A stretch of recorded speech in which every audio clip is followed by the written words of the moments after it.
Guys, hello everyone. Thank you so much for coming to my channel. Jessica Inonge Machwani's YouTube channel. Stick around and don't go. I just want to come to the intro, but yes, before we go to the intro, I just want to let you know that I'll be making the video from inside the house, so it will not be showing me full. It will just be showing um, half. So. Um, just stay tuned. I have got a lot to tell you. As you have seen on the title, you have to expect a lot. Thank you so much and stay tuned.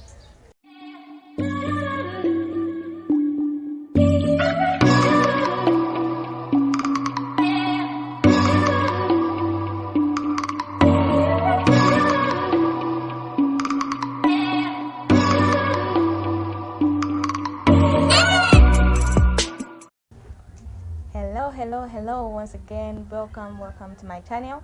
And yes, I've been expecting you to stay.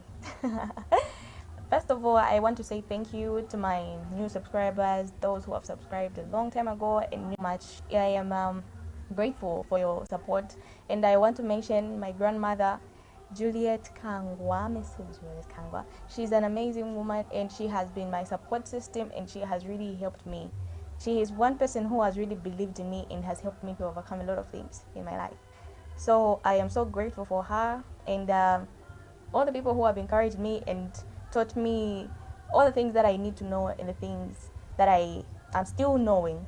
I'm grateful. So thank you. And I want to thank the entire YouTube support system, which consists of my friends in Dumi, Itumelengi. Names are endless because there are a lot. So guys, thank you so much. We are a big family, but what we are doing right now, it's going to go beyond borders because we are already crossing borders. I've got friends in there who are from South Africa, some are from Nigeria, just different countries. So I'm very thankful and happy that I have even met such people in my life. Thank you so much. I want to give my life history. I'm from a family of 4, 2 girls, 2 boys. I'm the second born, and I was born in the year 1998. So when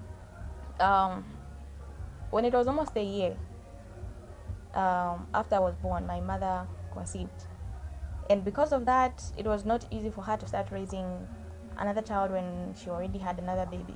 So her elder sister took me in and started keeping me and took care of me. I got attached to her elder sister so much so that even up to now, I see her as my biological mother.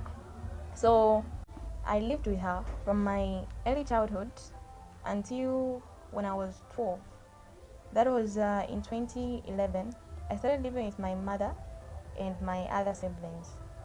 But unfortunately that year, my biological mother passed away. And because of that, we had to be divided with my other siblings once again. And I went back, obviously, to my mom's elder sister. And then when I started living with her, that's time things started changing. That's when I started experiencing child abuse at first. When a child has made a mistake, instead of the child being mostly corrected, that child would be shouted at. And as for me, when I would make a mistake, I would be reminded that my mother is dead and in the grave. So if I would make more mistakes, I would have no choice but to go and dig up her grave and start living with her, or maybe even live where she was. I have 4 siblings. We are born from different fathers, and because of that, my mother was labeled as a prostitute, of which was also a torture for me, because I was young without knowing what really marriage was all about and knowing a man what it is all about. So I was disturbed very much, because at some extent my aunt, if I would maybe make a mistake of maybe asking her why she would do something which is not right, she would say that I'm talking back to her and I was sleeping with her husband, of which I felt bad about what she was saying, because I looked up to him as my father. I knew him ever since I was a baby. Ever since I was a baby, my aunt and him were together, and then I was someone who was now physically matured, and then now I realized, and then I knew that okay, this is the man now who has been there all this time. And then suddenly she starts thinking that I'm going out and sleeping out with her husband. I was depressed. I was so sad, and I didn't have any relatives that I would talk to. I didn't have my elder sister with me, and I didn't have any siblings to talk to about it. Anyways, I overcome that. I overcame it through talking to my best friend, who is still my best friend now, Philip, and he helped me a lot to not really focus on what the negatives were all about and to focus on what I want next for my life. And from there, I chose not to be thinking about her in a bad way, because obviously I would not like her to be saying things like that, so I wouldn't even like her to be around me. But I started seeing that sometimes people just say things to you when they are actually going through pain and they can't really show it. So that was the first phase that I ever went through about child abuse. And then the first time we met, they were like, you should actually be grateful that we actually accepted you, because we didn't know you ever since you were a child. So if it were other people, they would have said, we don't want to keep this child because we don't know her. They made me feel like they were actually doing me a favor by keeping me. Because of the things that I went through when I was with my mom's elder sister, I was not really mentally cool and calm, because I was somewhat rude, and I was not hot-tempered, but I wouldn't actually react to things. Instead, I was just that person who would shut down herself and just this lonely, shy, humble person. And then if something wrong is going around, I wouldn't say anything, but then I would just leave, walk away. That kind of person who wouldn't say things to other people. I would keep things to myself, and then they would just be there hitting me in my chest, and then nobody will know about it. And because of that, people considered me to be a very rude child to keep. And well, yes, you would call that child rude. I wouldn't even mind, because somebody who wouldn't want to say anything to you and just walk away, people would call that child rude, especially if you're doing that to an elderly person. I was hardworking. I loved house chores. I still love house chores. I never knew how to cook by then, so I learned how to cook from my aunt's house, and then I used to do a lot of chores. And when they noticed that I used to do it joyfully, they took advantage of that and left the work for me. The thing was that it got much worse when I was about to write my final exams in high school. I was really tired of it, and then I started to show some reactions according, like the way that I felt. I started showing how I was feeling. So what was happening was that I would not really miss meals, but then I would not find meals which were left for me. They would say somebody came, and since you cannot cook for your own, like when you are a family, that family does not expect you to be cooking things for yourself alone, because you're a group, so you have to eat together. And then since I couldn't cook for myself, I had to wait for them. If it was supper, I have to wait for the supper until that's when I'll eat. Now imagine the hunger that you get from school. You go to school early in the morning, you come back in the afternoon, you don't find any food, and you didn't even eat anything in the morning, and then you have to wait for supper. But you have to wake in the afternoon, wash the dishes which are there, and then sweep the house if necessary. It was tormenting for me, because they used to mention things about my dad. My dad was not physically able to help the entire family, and he was away from home. And we were being kept at home. I and my sister from dad's side, we were kept by my aunt, and because my dad wouldn't help by sending any money for the food stocks and all, they would badmouth my dad, saying that we were even staying or squatting at their place, whilst our father was actually not even useful to the house. So what would that make us when our father is not useful himself? So, but then I overlooked it and always did my chores, and then also went to school. The sister that I was living with at my aunt's house got sick. Her mother got sick, so I wanted to go and see her. I left school, immediately the time that I left school, I went direct to the place. I found that she shifted in the house where she was living. My aunt gave a phone call to my mom's place saying that I should go back home immediately. If not, I would have to stay somewhere else.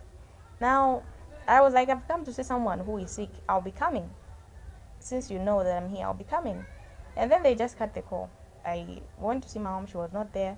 And then I went home to my aunt. Immediately when I reached there, I was beaten. I was beaten. And then the worst part was that my cousin, who was like my age mate, was saying, I think you're even better off than me, because if it was me, I was done. Like things like this, these are just not even like, you shouldn't even consider this to be beaten, because me, I was beaten worse than you. And then seeing someone who is my age mate, instead of her trying to say, no, you'll be fine, or maybe trying to say, let me find some medicine, or maybe try to do this to your body and then you'll feel better, because I had blood clotting on my hand, like where she had beat me. And then she was just rubbing salt on my wound. There was this incident about water. Since I already mentioned that my dad wouldn't help with the goods and services which were bought at home, so the time when I wanted to wash my uniform, I was a prefect at school, where like on Monday and Tuesday you wear a different shirt, and then Wednesday and Thursday it's a different one, and then Friday you have a Friday t-shirt. So I had those uniforms I wanted to wash. She said I can't wash. No, they said I can't wash because my father does not pay any bills. I said, let me just get a little water. I'll use that water for washing and rinsing. I used that water for washing and rinsing, and I had put them on the line. I got inside the house, and then they were insulting me, insulting my father, and things like that. Now, I mentioned that I was a person who wouldn't actually tell someone straight to their face and then argue with someone, especially with other people. I wouldn't do that. So because I wanted to avoid the arguing, I left home and went to the market where a friend of mine was working. When I went there, it rained. There was heavy rainfall. I went there. I stayed for 2 hours, and then my cousin passed because we were living at different houses. He passed, and then when he saw me, he asked me if I knew what happened at home. I asked him, what has happened? He said, your uniforms and your clothes are all in the mud water at home. I was surprised, and then I thought that he was actually just joking. So I stayed for about 30 minutes, and then I went home. When I went home, I went straight to the backyard to check what really happened. And he was right. I found them in the mud. I didn't say anything. I just started washing my uniforms with the mud water which was already there. And then I had put them on the line. I went inside the house, and then they started shouting at me again that he's not capable of keeping his children. And he was just having children, but then he can't actually even keep them. So all those things, they were saying it. I was just quiet, and then I remember feeling very dizzy. I almost fainted. But now I sat and I started writing. As they were shouting at me, I was just writing. And then they threw me out of the house, saying that I was stubborn. They threw me out of the house with my uniforms and my books. And then they said that I should go back to the marketplace where I came from and go back there, start living there, and go to school from that place. I was sent out of the house at 18 hours, and I stayed there until 23 hours.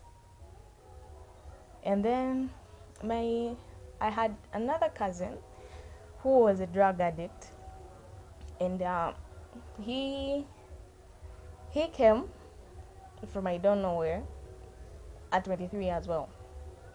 And then when he came, they told my sister that tell Jessica to come inside the house. And when they told her to come and get me, they told my male cousin, who was an addict, that was the time that I was coming back, so this is the time that she's coming in. And I was beaten by my cousin.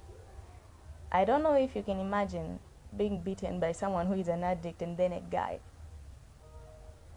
I was really hurt more emotionally than physically.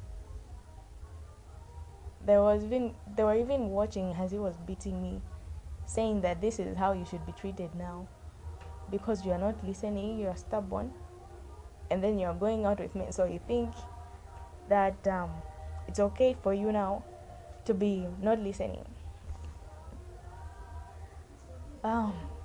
So every time I would go to school, I would not go to school to study. I would go there to find refuge. I would go there because I just wanted to have peace, and I knew that there I would find it. I stopped studying. I wasn't even doing anything at school. Things in my life at that point became same old things.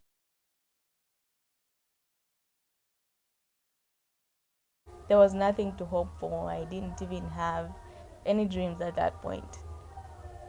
Even if I was to wake up a sick person, I wouldn't feel myself to be sick until somebody tells me, Jessica, you're not feeling well. Because I wasn't myself. I was just in another world. If I was to find myself pregnant, if I was to find myself with different men, if I was just to find myself as a prostitute, it would have started then, because I was just on another level of thinking. I wouldn't find myself even happy. There was nothing that I was hopeful for. So I couldn't even get help from my dad because he was far, and we didn't have contact of him. Because if we would contact him, it wouldn't continuously keep on. It was just a once in a while thing. So there wasn't much use.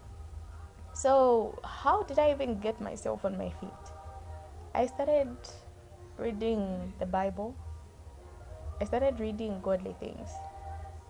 So I would find myself having headaches, having my eyes hurting when I would read books which are for school. But then if I would read something which is for God, I would find myself even having that feeling of, wow, I just want to read more. So I started counseling kids at school. I started counseling people at school, and most of my classmates used to come to me for counseling advice and all. When I say school and health, it was actually zero. But when I would say my life and reading God things, it was always a plus. So that's how I started motivating. And then in the following year, I started making audios which were sent on WhatsApp. Now, audios are obviously not things that you would actually keep for a long time. So I started finding a way of getting a new phone, which was big enough for me to be making videos. That's how I got this phone. It was through people. Really, people have been there. As much as you can say there are wicked and evil people out there, there are also good people that help. So that's how I got my phone and continued motivating. And on YouTube, that's how I got there. That was the reason why I started the YouTube channel. The time when I didn't ask myself, why was I really living when I was actually really in pain and nothing was going right, and my family was like that towards me? Was I really that bad to them that they had to do all those things? Or was that just really discipline that they were trying to teach me? And well, I found that, in that same vision, I thought about Job. Job was somebody that actually went through a lot of trouble and problems, to an extent that he lost everything, including his own health. Because Job stayed faithful to God, he gained everything, and today he is encouraging and he encourages. And because of that, I said, I want to be somebody who encourages other people as well.